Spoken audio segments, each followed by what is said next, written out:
Hello and welcome to Nothing Definitive. This is Strategic Decision Making. It's not about the moment and making spontaneous decisions. It's about planning for the future. For example, in this moment, as I try to fall asleep, I could listen to music. If I chose Radiohead, my future would be different than if I chose Daft Punk.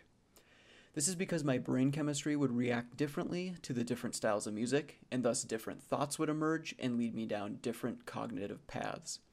As a result, the innumerable decisions I've made and not made, large and small, to reach this point could never be fully realized. There are just too many options to manage, even in a single day or a single hour. Instead, it's about programming yourself to utilize tools and discipline to continuously shape your future. Your momentary self should almost be on autopilot, attempting to achieve the strategic goals the other side of your mind is planning for.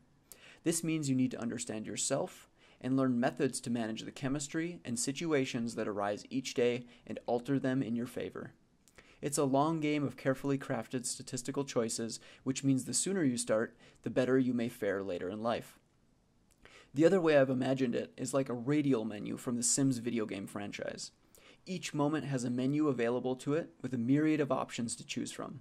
You tend to choose the ones that are most similar to past decisions or most comfortable to you, but the others are available if you're feeling daring or adventurous. And who knows what other realities could exist if you started to choose the other options. That's where this goes off the rails and you realize how insignificant your decision-making powers might be.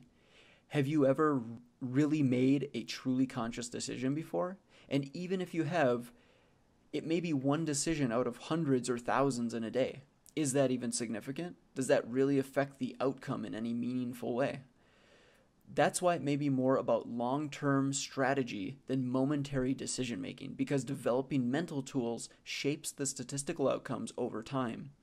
Instead of trying to manage the unmanageable mass of decisions immediately in front of you, you can rely on more abstract systems to make those decisions for you.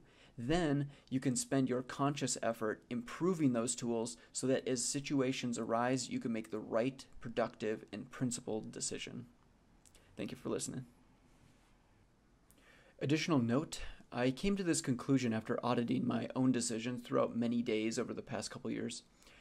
There seems to be decisions I make that are automated but not with any strategic foresight applied to them.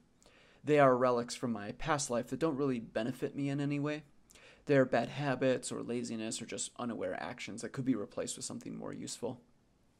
To understand this, I think you need to reflect on your actions and pay close attention to the things you do during the day and consider alternatives that might be more efficient, more kind, more courteous, more productive, just better overall. Also, to clarify the Sims reference, you can search Google Images for Sims radial menu to get a visual of what I'm talking about. I imagine that this menu pops up at any significant decision-making moment, and if you intercept your normal thought process, you can make a different decision before your automated self clicks the button that is most expected or comfortable. This can help break patterns of bad behavior and reveal new insights about other options you might never otherwise consider.